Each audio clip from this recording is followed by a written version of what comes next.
All right, Wednesday night. It's Wednesday night. I believe it's still Wednesday night. I believe everything is plugged in. I assume everything is plugged in. It's always nice to assume that everything is plugged in when you don't really know if everything is plugged in, but it seems everything is plugged in. I assume you can hear me and I can't hear you, but if you start typing in the chat screen, I will hear that for sure as we get going on this week's live Panther-Lair Show. I forgot our lighting. There we go. I don't know if that's better or worse. It kind of puts a little too much light on one side of my face and not as much on the other, but oh well, we'll see how it goes. But it is Wednesday night. It's time for the live Panther-Lair Show here on youtube.com/Panther-Lair.com. Chris Peak from Panther-Lair.com hanging out with you. We'll bring in Jim Hammett from Panther-Lair.com in a minute. A little bit of a later start again this week with our 8:45 start. Just some different things going on, kind of interfering the schedule, but we are here and ready to go for at least 45 minutes of Pitt sports talk as we move through the second week of July, heading toward the start of training camp, like 3 weeks away, somewhere like that. It's coming up close, and we certainly have plenty to do, plenty to talk about as training camp gets closer. Some new over-unders coming out. I think I forgot where it was from, new over-under that Brett McMurphy tweeted the other day. Try and see if I can find that and see which source it was. It was Circa Sports had Pitt at 6.5 over-under wins. I think that's regular season, which is relevant to consider. But we'll see what Jim thinks about that. I'll give you my thoughts on it as well. And, as we always say during these live shows, if you want to join the conversation, the place to do it is right there in the chat screen. People are putting comments in there already, comments and questions, things to talk about, and we'll get to those as many as we can throughout the course of this 45 minutes to an hour, however long it is that we will we'll talk tonight. And John Jiggleheimer Schmidt says, throw that like on this stream, spread the good word. Yeah, I appreciate that. And that's what I would encourage you to do as well. Like this video and subscribe to youtube.com/Panther-Lair.com. Send the link around to your friends. Tell them that for the next 43 minutes or so, we're going to be talking Pitt sports here. So you might as well jump in if you're a Pitt fan and join the conversation. Let's bring Jim into the conversation as well. Jim, good evening. How are you? I'm good, Chris. How are you doing? Great. Do you think it's better with this light on like that or like that? I feel like with the light on, there's too much light on one side of my head, and then with the light off, there's too much light on the other side of the head. You have a preference? Try it again. That's on. I feel like that's warmer. What do you think? Yeah, I'd say go with the light. I never have a problem with lighting. Like, I'm in my kitchen, so I have lights from all angles, something right above me. So yeah, I mean I have a light like right there, which is it's offset a little bit, and so I feel like this light over to this side balances it. We're in this narrow screen, so as I wave my arms like this, you can't see what I'm pointing at. Like, you don't know. Like, I could be giving you like a double bird right now, and that's I hope you wouldn't.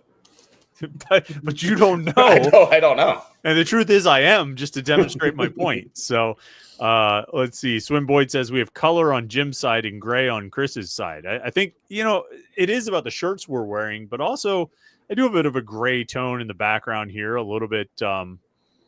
Yeah, I know somebody here, Josh Newark, said the top light is reflecting off the dome. Wear a hat to block the reaction. I mean, like, that is a pretty big reflective spot right there. I don't know what I can do.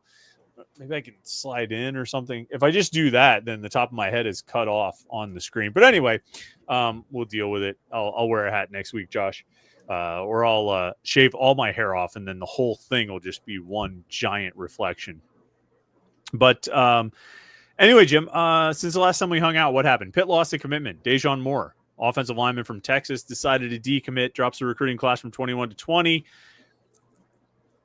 I don't know if I would say it was a surprise that Dejon Moore decommitted. It was just like we knew somebody was going to at some point, and probably multiple people, and it just so happened that he was the one. Did it surprise you that he was the guy? Like, I don't know if we had a favorite to decommit or a guy we thought was most likely, but was it a surprise that he was the one who went?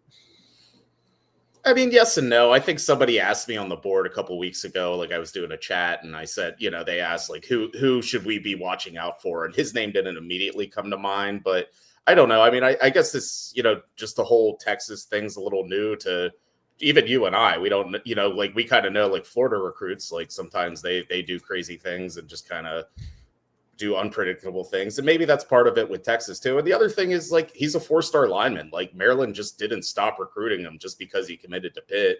And on the, reverse side of things, like Pitt is probably still recruiting guys that committed elsewhere too. I mean, that's just kind of the name of the game in recruiting. So I know everyone always jumps like, oh, it must've been more money, NIL, this and that. And like, I don't know, like there's still real recruiting going on. There's still kids that are indecisive and like attention and like to commit twice and, change their mind. So, I mean, things happen. I mean, you normally don't expect to get one in June, but you've been kind of going over it this week, like all the decommitments, and it's happened before. I mean, I think a couple years ago, they got a commitment from Jason Johnson, like a defensive back, and like a week later, he was committed to UCF. Like, I mean, sometimes like recruiting's just weird like that, and there's really not always an explanation. That's I was actually going to look that up because Anthony DeRozio said, Anthony said, was this one of the fastest commit to decommit times ever with Dejon Moore? And I don't think it was. I'm going to look up the exact timeline on Chasen Johnson. He's an interesting one. I was trying to think of who else would have moved that quickly. Shelton Lewis, I don't think was committed for very long. Yeah. Although I don't think he actually, maybe he didn't commit to Clemson until later, but I don't think he stayed committed for too long. Was it 2 years ago there was a couple Pat signals that just never got revealed? I think that like Coy Beasley, we kind of thought was one of them. He ended up going to Purdue. There was a couple like they thought they were getting commitments and they just like flat out never announced the Pitt. I don't remember that.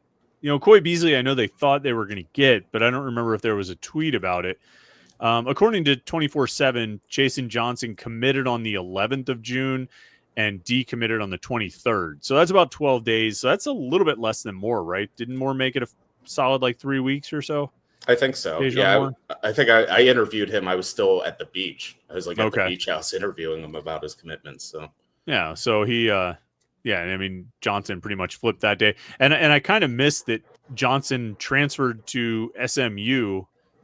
Well, actually committed to USC as a transfer in December, backed off and flipped to SMU in December, went to SMU in the spring, and then went back in the portal after the spring and went to USC. So Chasen Johnson really kind of he got around a little bit. He's got a lot of commitments and decommitments and flips and things like that. I don't know if you saw some of the stats that I had put out there. I mean, obviously, June official commitments, Pitt has signed 80% of the guys that they've gotten commitments from. Is that a higher percentage than you would have expected? Like if I told you to guess what percentage of guys who commit on June official visits end up decommitting, would you have guessed it was higher or lower than 20%? I'd say that's probably about right. I mean, just even thinking just year to year, like recruiting class to recruiting class. I mean, if they sign 22 guys or get 22 commitments, like it usually feels like they lose one or two along the way. But for the most part, everyone sticks together. I mean, I'm trying to think last year they lost 2. Class of 25, they lost 3. Let me look and see if I can. I should have that spreadsheet here. I think it was like Elijah Dotson, Demarion Folks, and I must be missing one. Khalil Sterling. They sort of let him go, but he did commit on his June official visit and then end up not signing with Pitt. So they had 3 that year, 2 in 2024, 4 in 2023. 2 in 2022, 3 in 2020, 2 in 2019. So, I mean, it's 2 to 4 guys, at least 2 every year, though, of the guys who commit in June on their official visits end up decommitting. It like clockwork. It's at least 2 every year. And that's, I don't know. I wasn't sure what I thought the percentage was.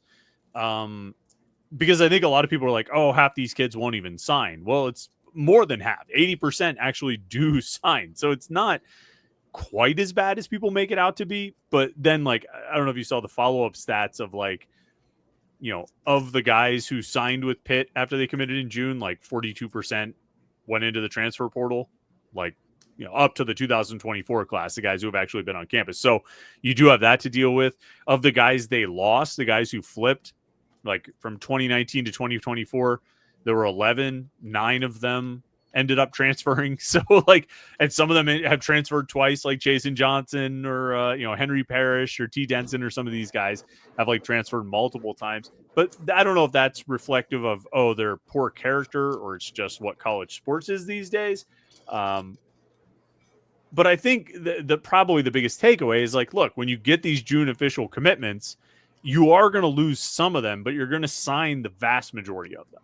You know what I mean? So I don't think they can be completely dismissed, you know? No, I mean, like, I think Pitt had 32 official visits in June, and I guess 19 of them are committed because Deron Barksdale didn't take an official visit. So, I mean, like, for the most part, I mean, that's going to be the class. Those are going to be the guys that are talking about in December whenever they do sign. When is like the signing day this year? It keeps moving up. I think it's like the first Wednesday in December. So it's like a little bit closer, like a few less weeks you have to hold on. And I don't know. I mean, again, like I think we just talked about it, this whole topic is just like, it's part of it. Like it's part of recruiting in June. Like everyone goes through it. And I mean, it's not just Pitt. I mean, I think you could go across the country. I think 247 has a decommitment page and it is pretty lengthy. And it just happens to just about everyone these days. Yeah, it really does. So, I mean, inevitably the next question, Adam Vinchik asks it, do you expect any more commitments? And if so, when do you think? There's nobody who took an official visit who is not committed to a school, whether it's Pitt or another. Like nobody took an official visit to Pitt in June and has not committed to a school. Now that doesn't take all of those guys who committed to other schools off the table, but it's not like there are obvious targets sitting out there. Now you said signing day is pretty much right after the end of the regular season. That's what it was last year. It was the Wednesday before the conference championship game. So, I mean, like literally season ends and it's signing day. So there's not a lot of time to work on flips there. You can work on flips through the summer and the season, but I don't know. What are the options right now, Jim? Like, well, first of all, do you think they need a fourth offensive lineman? Would they be okay standing pat with 3? And then second of all, if they insist on getting a fourth, what's the most likely option? They just wait for a late bloomer as a senior? Do they try and double back on some of these guys who, took visits and committed elsewhere? What's the move?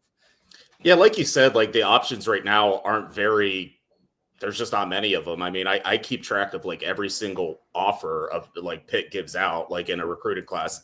And I just look, my count's at like 515. Now, obviously they didn't offer 515 players, but like, that's the pool I'm looking at. And the only guys that are uncommitted right now, I think there's like 120 of them. And for the most part, those are guys that like probably aren't like Division I players or like out of Pitt's realm. Like, so I guess what I'm saying is like, if they're going to find a new offensive lineman, it either has to be somebody they're going to double back on, or maybe somebody they saw at a camp that they're holding off to offer or waiting to see some senior film, that kind of thing. So I think they probably do need a fourth offensive lineman. I think that's just a good baseline number in every recruiting class. And especially with just knowing that, yeah, they're not technically decommitments, but you could lose them like in a year. I mean, like, look at like Murray Schmeranzer and Adam Abarara. I mean, like they were at Pitt for like 10 months. Like, so like, I think it's always good. And I know that's like kind of like a running bit on the board is like, they can never have enough offensive linemen. And to a point, I agree. So like, I think they'll keep their options open. Maybe see if like Landry Breedy down the line, like isn't feeling NC State, something like that. I mean, those are the type of things you're going to do. Or maybe there's somebody in the Whippeal, like, kind of like John Coran, like a guy that's like on the cusp. He has like a bunch of MAC offers and they're just kind of waiting to see what he does in his senior year. So I think that's probably, if they do add another offensive lineman, it's going to be somebody like that gets an offer. They know who's going to commit and it happens really quickly, similar to Coran. Well, and you mentioned Landry Breedy, like, I mean, he was like, in terms of offensive linemen who visited Pitt and didn't commit to Pitt, it's him and Dejon Moore, right? I'm not forgetting anyone, am I? No, I mean, I think throughout the month they had some guys lined up. I think Adrian Hamilton was some guy that was gonna visit, and he just committed to Virginia Tech. So, I mean, I think they like made corresponding moves, like to the fact that they got a bunch of linemen the first weekend. So, like that changes your board, and so I mean, yeah, it's probably better to cast a wider net just for these type of situations. But I don't know. I mean, anything can happen. Like anyone could decommit. There's like the poll is never closed for anyone. Yeah. Pitt fan H2P wants to know thoughts on Larry Fitzgerald's son committing to Notre Dame. Would have been nice to see him come to Pitt. Larry Fitzgerald's son camped at Pitt last summer. They offered him because he was really good at that camp. And then I just never got the sense that anything happened after that. Like, I don't think there was much interest. I don't think he really visited after that. I think one of our writers at 24/7 got an interview with him, in the spring, and he said, yeah, I'm interested in Pitt, looking at Pitt, might take a visit there and that kind of thing. Nothing ever came of it. And that just sort of felt like a situation where nothing was ever going to come from it, from one way, for one reason or another. And I'm not sure why. I mean, maybe it's just having an offer from Notre Dame becomes a greater allure. But did you ever think there was really anything that was going to happen there with I think his name's Devin Fitzgerald? No, beyond that visit last summer, I mean, that was kind of it. Like, I don't even know if he made it to a game in the fall. And I don't know. I mean, I think just reading some of his interviews, not even like with us, but like other sites, I think he was just, I think he wanted to kind of like forge his own path, like be his own person and like something like that. And it's not like he has any like connection to Pitt other than his dad going there. It's not like he ever lived in Pittsburgh. Like, he grew up in Arizona. So like, what are the chances of Pitt getting a 4-star wide receiver from Arizona without the last name Fitzgerald? Pretty close to zero. So, I mean, the only draw there was his dad was a legend at Pitt. And other than that, I mean, he's probably only been to Pitt a few times to see his dad get honored or go to a game or go to a camp. So, yeah, it just never felt like that. And you see like Notre Dame's roster, like they have a bunch of like NFL players' sons now. Like, like Thomas Jones, like his kid is there. And I think Jerome Bettis's kid is there. It's like their whole wide receiver room, like their dad played in the NFL, which is kind of crazy. Yeah. Notre Dame seems to be able to get those guys. I don't know. A lot of allure, I guess. But Josh Newark, kind of along your line, says, I wish Larry Fitzgerald's son would be at Pitt, but could you imagine the constant comparisons he would have to deal with regarding his old man? I don't know if he'd be, I mean, like, look, you're Larry Fitzgerald's son. You're going to get compared to Larry Fitzgerald no matter where you go. It doesn't matter if you're wearing a Pitt uniform or a Notre Dame uniform, right? Like that, I don't know if that makes as much of an impact. Maybe, like you said, the wanting to build his own legacy or something like that, or maybe just like Notre Dame's a big deal and it's a pretty cool place, and it's a place that a lot of people want to go and play college football. I mean, the comparisons, he's never going to get away from that, right? Like, the only way you get away from that is you somehow hide your identity. So he's always going to have those. I don't know if they get any better or worse at Pitt, and so I don't know. That might have been a factor, but I'm guessing it's just the allure of Notre Dame. John Jiggleheimer. Go ahead. I was going to ask, did you ever get the sense that the expectations for Elliot Donald in the similar light affected him in any way? Like, everyone just always expected, oh, your last name's Donald, you're gonna, or was it more because he was a 4-star recruit, or both? I think the family relation influenced his ranking. And so I think some of the expectations, I think there were expectations because he was Aaron Donald's nephew. I think there were expectations because of the ranking. And I think the ranking was influenced to some extent by being Aaron Donald's nephew. So it was kind of all of it. You know what I mean? Like, this is a guy I'm pretty sure that, well, I mean, I don't go too far down the path there on Elliot Donald, but I do think he welcomed the comparisons to his uncle. You know what I mean? I think he welcomed that. But I mean, he wasn't the player his uncle was. He didn't play his senior year of high school, and got hurt, I think, at Pitt, and just wasn't up to snuff. And so I think the expectations for him were raised probably the most by the ranking and the offers, but that was all influenced by being Aaron's nephew. So, and if he really wanted to get away from it, he had other schools that offered him. He could have gone places other than Pitt. But he chose to come here. So, that's, I don't know. It's interesting. I actually saw Elliot Donald at a camp 2 weeks ago because he's like doing training now and stuff. Mm-hmm. I got a chance to talk to him, and it's pretty interesting to talk to him. It was injuries that kind of forced him out of the game, and it was tough for him to he was in a dark place. Like, it's always known, you know what I mean? It's playing football and being a football guy and a football player and a football recruit and all of that. And all of a sudden it wasn't really who he was anymore. So he's trying to help kids, trying to train kids and help kids, get ready for school and do well at school and stuff. He seems to have a pretty good head on his shoulders about things right now. And, at the camp I was at, he was helping coach it and seemed to be doing a good job. So, best of luck to him. D-Line Donald, I think it is, or something like that. Yeah. He's seen his stuff on Twitter. Yeah, and I think last year I went to a camp and it was like while he was still on the Pitt roster, and I just got a sense I'm like he's going to be good at this. Like he's good at coaching, and like I think it was him and Aaron like running the defensive line at the camp, but it was really him, like because Aaron doesn't talk. All right, John Jiggleheimer Schmidt wants to know, Jim, if you have any recommendations on what he can do when he spends the weekend in Johnstown soon, and it can't be flood related. So take out the one thing that's related to the flood. Are there more than one? Is there more than one thing that's related to the flood? I don't know. I'll tell you, this weekend there is a concert downtown, the North Mississippi All Stars. I'm sure Chris is familiar with them. So, I know. Yeah. So I'm probably going to check that out. So if you want to go to the North Mississippi All Stars show, it's for like a benefit. I'll be there. I'll buy you a beer. It says spending the weekend in Johnstown soon. Doesn't really say what weekend it is. So do you have any recommendations of things? Should they ride the incline or something? Well, that's like, I guess like the incline was built, like, I think to like help like get people out of the city, you know, like the flood. So that's still flood related. That is still flood related. You kind of hamstring me here. Like that's what we're known for, man. All right. Well, you have to, if you think of anything, bring it back up. Josh Newark says, regarding the Athletics top 100 rivalries, is Pitt-Syracuse ranked 88 more or less crazy than Iowa-Penn State at number 67? I think Iowa-Penn State is more a result of the 6-4 game. So did you see this list, the ranking in the Athletic of the best rivalries in college football? I saw the top 25. I didn't get to the whole meat of it. I saw there was a thread about it. What was the Backyard Brawl ranked 26 or something? Yeah, I guess it missed the top 25. And I looked at the top 25 and like they all like made sense. They were all like at least rivalries I knew about, except for Wisconsin, Iowa. I did not know that was a rivalry beyond them both being in the Big Ten. Like I even looked up, like there's no like stupid like Big Ten trophy. Like they have a lot.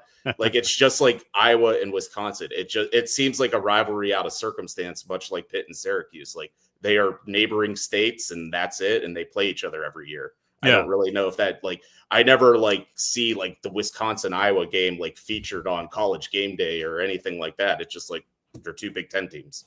Yeah. Well, that's I'm looking at the thread on the message board about it that highlighted a few of note. Pitt Syracuse at 88, Pitt Penn State at 37, and the Backyard Brawl at 26. And then mentions, of course, that Penn State Ohio State is number 8.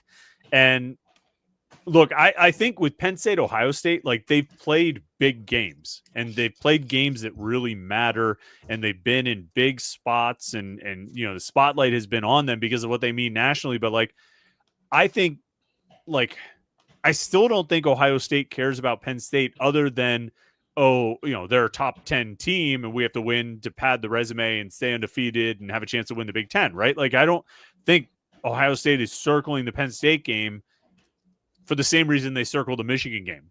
You know what I mean? Like they circled the Michigan game because that's a rivalry. It's a hated rivalry.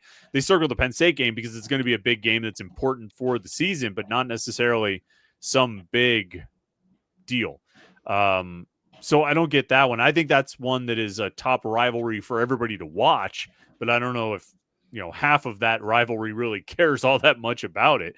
The Backyard Brawl at 26, like I can't justify that. I don't get that at all. Do you?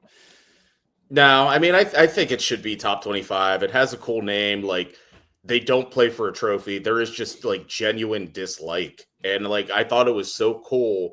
Like this new generation of the Backyard Brawl, like, you know, that first game, that Thursday night game, College Game Day, like you could just feel it. Like you could tell like both fan bases hated it. Like the players embraced it. The coaches embraced it. And it was just like, there wasn't a 12-year gap. It was just like, oh, this is normal. Like this is what should be. And I thought that was probably the coolest thing about the Backyard Brawl is that it just picked up right where it left off. Yeah. And Pitt Penn State did too. Like in 2016, it was, that place was on fire. In 2017, up at State College, there was energy. It was crazy.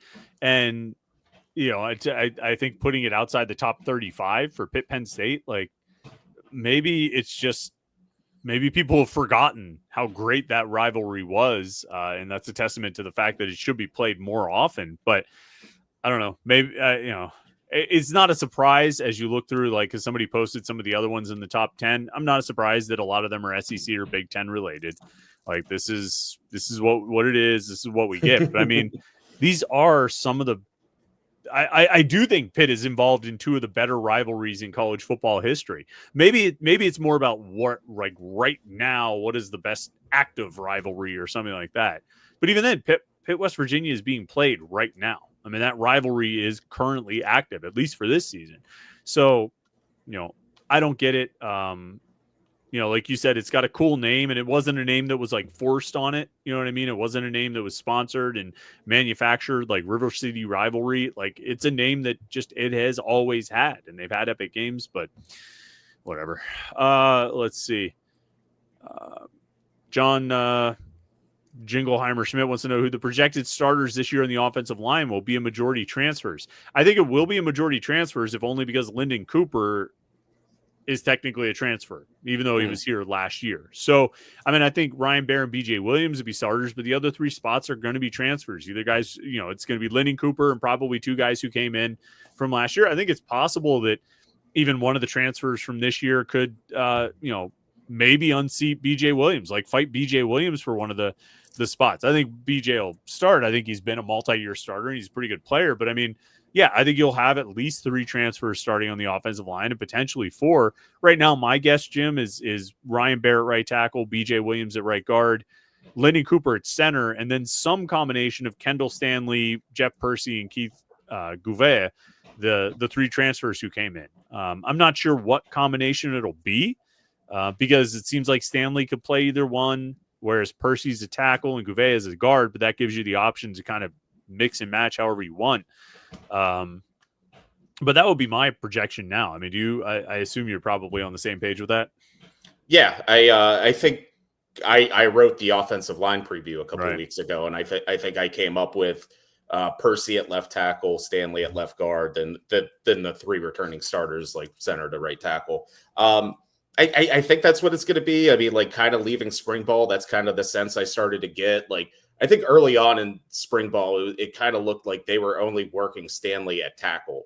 Then I think, like, kind of as the practices progressed, they started toying around with him at guard, and he seemed versatile. And I think, in order to try to get their five best out there, or at least give themselves some options, I think he could play guard, even though he played, I think, a full season at Charlotte at right tackle last season. So, I think it's going to be a big camp for those three transfers because two of them are going to start and one of them isn't. So I think that's just kind of where I am. So that'll be probably one of the more interesting battles to watch in fall camp. I'm trying to think of some of the others, but I would say the left side of the line is probably ranks up there with at least importance. Yeah, absolutely. Well, and I think the thing with Stanley too, he only ever played tackle at Charlotte, and like you said, he was at tackle for most of spring camp. I think what happened was Ryan Coretta, it's such a domino effect. Ryan Coretta got hurt, so they moved Keith Gouvet into the backup center role because he had been, like you said, he had been left guard.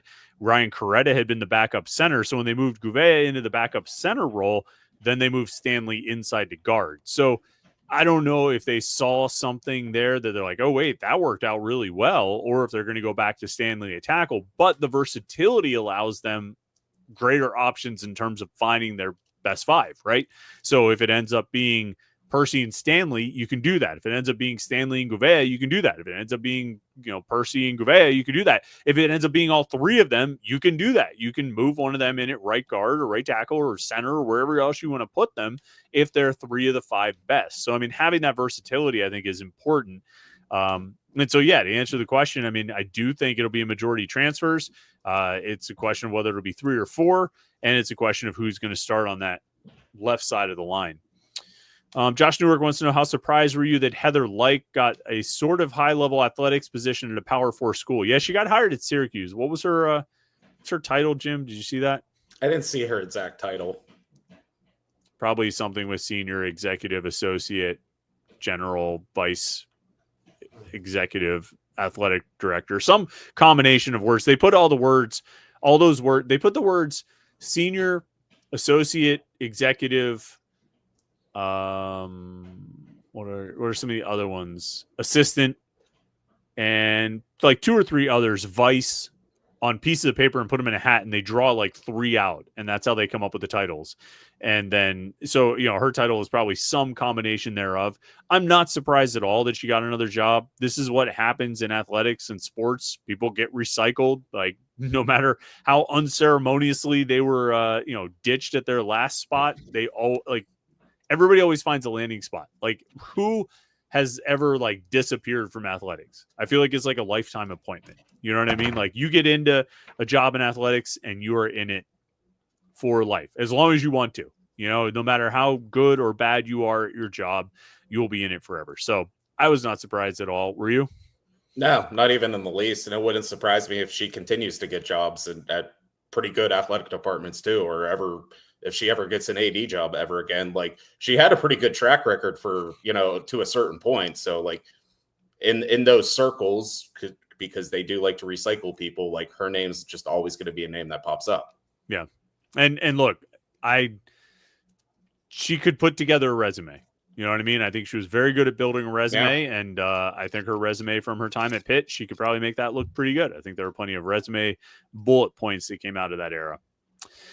Pitt fan H2P wants to know, how is the secondary looking this upcoming season? What do you think about the secondary, Jim? What's your thought, your gut reaction to the secondary? I'd say I'm a little more confident in safety than corner. But I also like the experience at corner. Like, there's not going to be like too many green players out there. I mean, you're talking about like Rashad Battle and Tamon Lynam, like 2 like 5th, 6th year college players. Like, they've been around, and I think even throwing Rashawn Murray in there, that's another veteran, older guy. So I don't know. I'm a little interested to see what happens at corner, simply because they lost their best corner in the transfer portal. Like, Rylan Gandy was going to be their top guy this year. And while they had guys that played a lot of snaps last year, like, Gandy was the guy that usually drew the top assignment, or he was the number 1 corner. So losing him, that's a blow. But I mean, safety, like, I think we're both pretty high on Cruz Brookins. Like, I think we both think he's going to be a pretty good player. I think Javon McIntyre was probably better in 23 than 24, but like, that guy from 23 is still in there somewhere. Like, I think he could have a bounce back year. And I really like that Kavar Marquez Benz from UC Davis. I think he's just a good, solid ad. And even like as a deeper cut, like, I like Jesse Anderson too. Oh yeah. Yeah, for sure. Jesse Anderson. I think Alan Bryant is going to be really good. I think they're like close to loaded at safety. The only thing they're really missing is a lot of experience at a couple of the spots. Like, outside of Javon McIntyre, they're just missing a little experience. I'm I think the corners will be good. I just kind of need to see them do it. You know what I mean? I'm right there with everybody on Shadarian Harrison. I think he's going to be awesome. I think he might end up being one of their starters by the end of the season, maybe even sooner, because Rashad Battle just continues having injury issues. But like you said, Rashawn Murray's played a lot. Tamon Lynam's played a lot. I think Harrison will be really good. I think Sean Lee's an intriguing guy as a true freshman, but like, I just need to see it happen. So by the end of the season, I might be really high on the corners. For now, I just need to actually see it happen. But I like the safeties too. I think we've talked about this before. I'm at a point where I just sort of trust they're going to figure it out in the secondary. Even when they have to replace guys, like, they have so successfully moved from pairings of safeties over the last few years. I mean, you go back to like Jordan Whitehead and DeMar Hamlin, to DeMar Hamlin and Paris Ford, to Brandon Hill and Eric Hallett, to McIntyre and Donovan McMillan. Like, it just, they are really in a groove with safety recruiting, safety development, safety coaching. Like, I think they'll be good there. And I think Cruz Brookins will be the next one. I think, like you said, Anderson and Baines Marquez and Bryant will all be good. Like, I think safety is a pretty strong position. Corner should be, and I think will be, but right now, it just needs to be proven. Voodoo IPA wants to know, which conference home game for football do you think gets the lowest attendance this year? So, to refresh your memory, Louisville at the end of September, Boston College the next week, first week in October, NC State last week in October, and Miami in the regular season finale. So those 4 games, NC State's the obvious option there, right? For the lowest attendance, or Boston College maybe on October 4th. Although, is that homecoming? Do you know? I think it might be. I mean, I think my candidate might be Miami. Like, and that could even be a big game. But just because it's Thanksgiving weekend, like you're talking about a lot of students not being there, like Pitt and Miami could both be like 9-2, and like that still might not draw like a huge crowd on Thanksgiving weekend. And like part of that is Miami's not going to bring a huge crowd or contingent. A lot of it's the students aren't going to be there.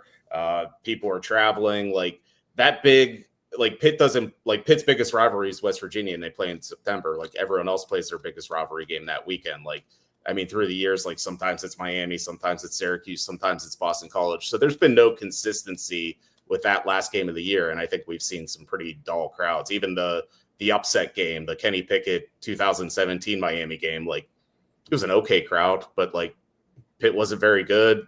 Miami was undefeated. Like they were number 2 in the country. You think that would have brought in a lot of people? It really didn't. No, I mean, certainly didn't help that Pitt was 4-7 at that point, but yeah, it didn't draw. So we're in agreement that the Louisville game will definitely not be the one, since we named every other home game, which means that, if they lose in Morgantown the week before, 2 weeks before, the Louisville game will probably end up being the lowest attendance, since that's the one that we didn't mention, but good call on the Miami game. Thanksgiving weekend. That's going to be a tough one. Josh Newark says Pitt Notre Dame deserves consideration on that rivalry list as well.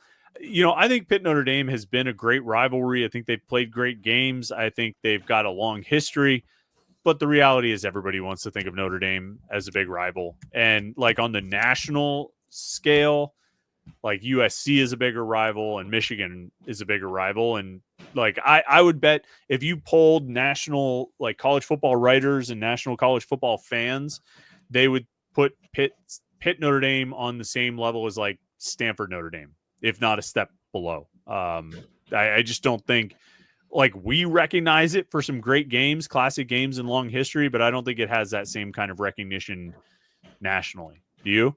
I would agree. And I just looked up Notre Dame's 5 most common played opponents. Pitt is 5th. So there are 4 teams that have played Notre Dame more. And Michigan, USC, Stanford, and Navy? Navy's number 1. USC, Purdue, Purdue, and Michigan State. Michigan State, not Michigan State.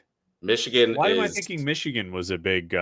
Michigan is 9th after Pitt, Army, Northwestern.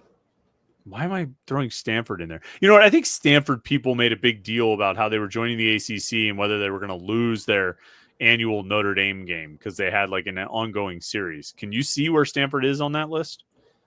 Stanford and Notre Dame have played 37 times. For perspective, Pitt and Notre Dame have played 72 times. Right. So not a small, I mean, they've still played a decent amount of games. 37's quite a bit, but not. It's not USC. So I got USC. That was the one that I got out of the top 4. Oh, and Navy. I said Navy. Right. Yeah. I don't know why I thought Michigan was a. They made it a big stink because like they're not playing anymore. Oh. That's but that's the thing. Like everybody makes a big stink when they lose their Notre Dame series. You know what I mean? Stanford made a big stink when they so that's I think again, we all think Pitt Notre Dame is a great rivalry with long history. Stanford people think Stanford Notre Dame is a great rivalry. Syracuse people probably think Syracuse Notre Dame is a great rivalry with a long. Everybody thinks they have a great long history, but nobody has more than Navy. So they should be I wonder if Navy Notre Dame is on that athletic list. I wonder. I don't, because that is like I think the one consistent game on their schedule. Like I think they've played every year since like World War II. Yeah, they refused to take that one off. So shout out to them. Voodoo IPA is eating ice cream with caramel topping. Do you have a favorite topping for ice cream, Jim? I don't really know if I need a topping. Like I just would rather have like a flavored ice cream. I don't usually put toppings on either, so I'll have to pass that. Let's see. Adam Vinchik wants to know, what wide receiver do you think will step up opposite of Kenny Johnson? What do you think?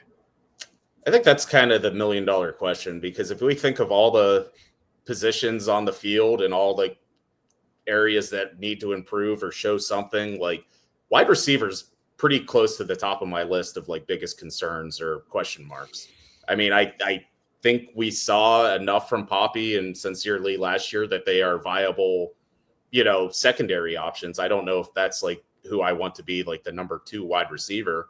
And I don't know if there's like an obvious candidate out there. I mean, maybe one of those guys steps up, plays a little more consistently, has a few less drops, but like, I don't know, like as that season wore on last year, like kind of the novelty of those two kind of wore off. Like there was like games, like important catches, like they would target those guys and like they weren't coming down with the play. So I don't know if like I have an obvious answer to that right now.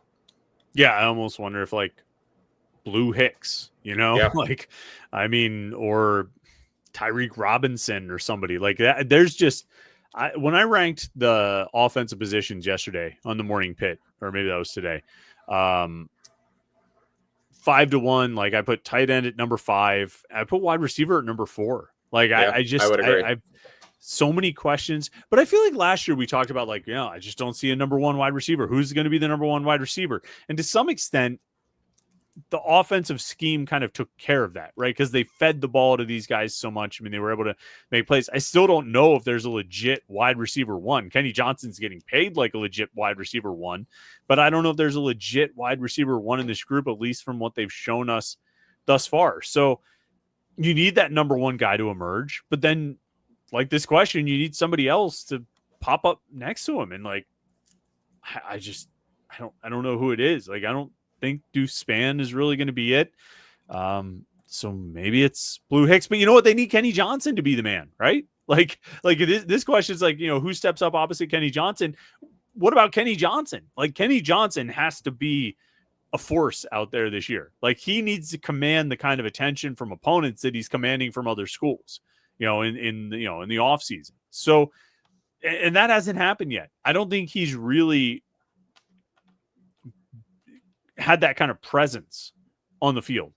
And I don't know what he needs to do more. I mean, his catch rate was pretty good. He had a decent amount of targets, ended up with 40 or 50 catches or something last season. So, I mean, it's not like he was totally useless, but like he needs to be whatever you want to call it, an alpha or the dog, the number 1, whatever it is. Like he needs to do that. And I don't know, do you have a pretty high confidence that he's going to take a step forward and really break out this year? Yeah, I mean, I thought he had some really good games and really good moments last year. I've always been a fan of his upside and talent. So I think it's possible. I think just being in that seat and, maybe lack of guys around him. I mean, I think, what Bumfield led the team last year with like 60 some catches. Like, I think he could get to 60 catches. Like, I don't think that's anything outrageous for him. I mean, he just needs to make the most of it when it happens. There was last year. I mean, he had I'm trying to think, like Kent State, he had like a really great over the shoulder catch. I think West Virginia, they had a really nice sideline catch. Like they targeted him on some big passing plays. And I think he's going to get those opportunities again, like those deep passes, like whenever they launch 45 yards downfield, like he's going to be the one running after it. So I think everything's lined up for him to be able to do it. I know there's questions about him, but I don't know. I'm probably higher on Kenny Johnson than most, but the rest of the receiver room, I really don't have a good read right now. I like this question here, and this will be our last one. Josh Newark wants to know, does Kenny Johnson, who has more catches, Kenny Johnson or Desmond Reed? For comparison last season, Desmond Reed was tied for the team lead with 52 receptions. Kenny Johnson had 46. Reed and Mumfield both had 52 catches, and Kenny Johnson had 46. So who has more catches this year, Desmond Reed or Kenny Johnson? I would say Kenny Johnson just because he's the number 1 receiver, but I also think like those catches for Reed are still going to be there this year. I mean, I think that's just part of the offense. I think that's a good way to get him the ball, a good way to get him on a linebacker and just let him go. So, I mean, I like Desmond Reed's definitely going to have like 45 catches again. Like, I definitely feel like they're just going to incorporate that, like almost like part of his carries. Like they're not going to look at him as like, oh, he had 20 carries. I think they're going to look at it as like, oh, he had 20 touches. Like, like they're going to spread it that way. I'll still say Kenny Johnson, but like Desmond Reed's still going to rack up a lot of catches. Because I mean, even Mumfield last year only tied Reed in receptions. Yeah. So, I mean, I guess it's a question of, will Desmond Reed be the team's leading receiver? Right? Because I don't think there's another receiver on this team who will catch more passes than Reed. Like, I think it's a question of like, is Desmond Reed the number 1 receiver on the team or the number 2 receiver on the team? Assuming everybody stays healthy and everything. I'm with you. I would have to assume Kenny Johnson will have more catches than Desmond Reed, but it's one of those, like, we're assuming something that hasn't happened yet. So, do we take it? But I don't know. It'll be interesting to watch for sure. And the usage for those guys is going to be interesting without question. Next week, I think I'm going to have another 8:45 start. These work for you, Jim? This 8:45 p.m. start? Yeah. You're good with that? Okay.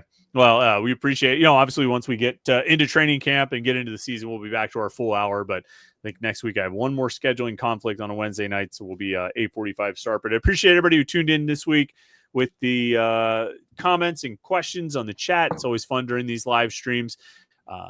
So make sure you like this video and subscribe to youtube.com/Panther-Lair.com. We'll have our defensive position rankings tomorrow on the Morning Pit, and then the mailbag edition of the Morning Pit on Friday. So get your questions in on the mailbag thread on the message boards at Panther-Lair.com. All right, Jim, thanks for your time tonight. Thanks everybody who tuned into the live stream. Have a good rest of your Wednesday night. We'll catch up with you tomorrow on the Morning Pit right here on youtube.com/Panther-Lair.com.